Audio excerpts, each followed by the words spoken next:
you had a meeting with Nnamdi Kanu, and that sparked, in fact, I think New York. I think you got arrested after that meeting. People would say, you people are not fighting the same cause. You are fighting to be the president of the country. He is fighting to divide the country.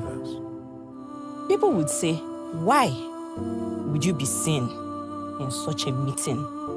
Would you like to clear that You air? see, anybody that lacks any sense of consciousness would ignore social movements. That is the problem with Nigerian leadership.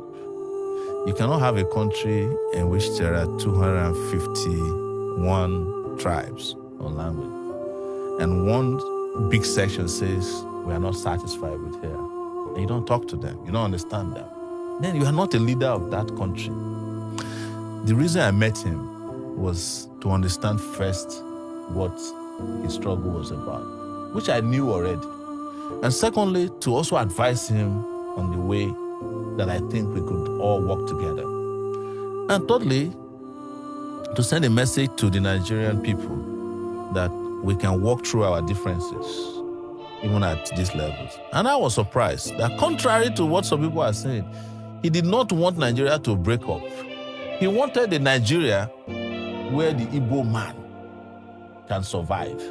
But for an Igbo man to survive in Nigeria, as it is currently put together, Nigeria must break. Wait, the meeting you had with Nnamdi Kanu. Yes.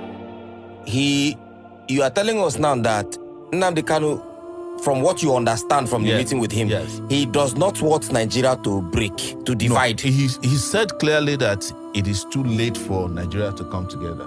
But he gave his conditions. We live streamed the meeting now. It's online. Okay. And part of it was live streamed. Some of them were private. But he said that he feels that if Nigeria were to respect certain protocols, including a referendum inserted in the constitution, and he still says it even now in court, that if he's released, he will go back and end the bloodshed. The bloodshed is in that part, and that a conversation can. He says that in every court appearance, that he's being held is not helping the opportunity to have a conversation about whatever it is, the unity you are begging for. But you see, Nigeria has a problem. And I've always said, Nigeria has an Igbo problem. And I'm not saying it to please people who are known as Igbos.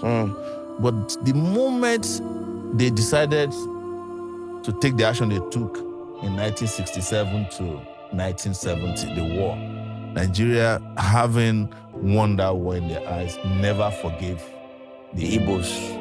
That is the reality. And if I were to be president of Nigeria today, the first thing I would do is to head to the Southeast and apologize to them for the war. Part of it is that I've never participated in it. And I cannot continue to fight a war that I did not engage in. And then ask them, what do we want? So are you saying that the federal government has, till like even before successive governments, they've always had this anger against the Igbos? There is a secret memo, I don't know where it is located, in government, that whenever we want to take charge in this country, be careful of the Igbo. Don't give them position. Don't give them opportunity. Otherwise, they will overrun. It's a well-known fact. Even our parents tell us, Igbo. You understand?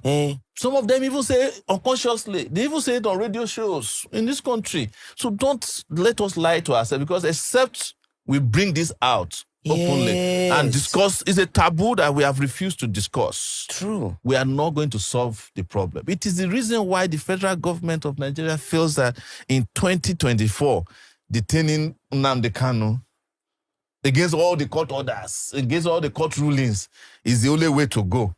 You know, I was detained in the DSS place for 5 months. Yes. There's nothing there to detain anybody. The place is not even functioning. The DSS headquarters. Yes, is it the same DSS people who are watching BB Nigeria from morning to night? No, it's true now.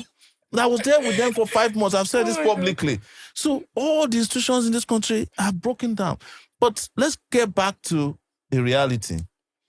One thing I've told people is that you are looking at Igbos as the only people who want to secede.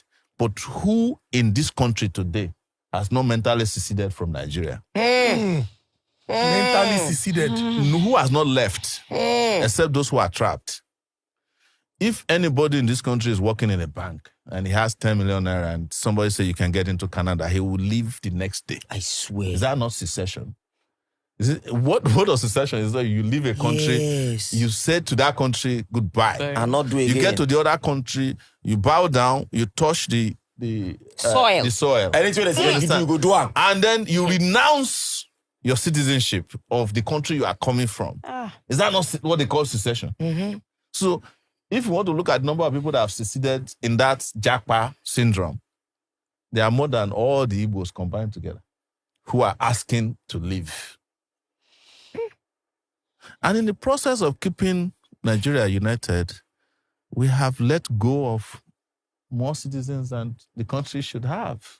Yes. So you think if they had, because I mean, from the last thing you said now, you say in the process of trying to keep Nigeria united, yes, we have let go of more citizens than we should have. Of course. So if we had allowed for the division or secession of Nigeria, most of our citizens that are outside would not have been outside. No, you see, it is not the secession I'm talking about. Okay, what are you talking about? It is what led to the war that we did not address. Okay. And what happened after the war.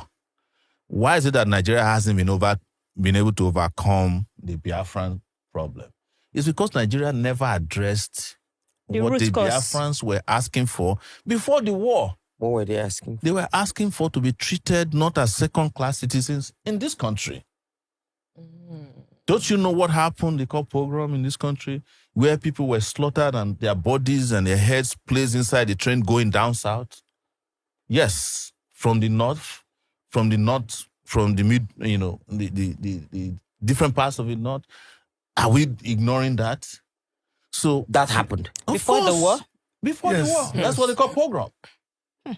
History. You know, people who were settled, doing well, they were slaughtering them and sending their bodies and their heads inside calabash and sending on trains that was heading east. Were they Easterners? They were Easterners. Yes, Why are you asking me? It's there in, go and Google it now.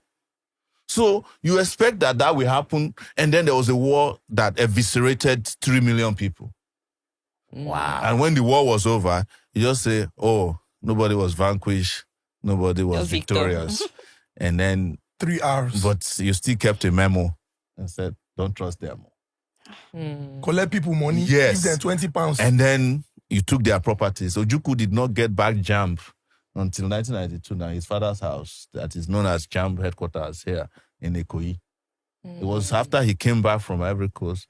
It was Babangida, I think, that gave him back their property. So any country that is perpetually carrying out systemic injustice against will lose more citizens than they should have.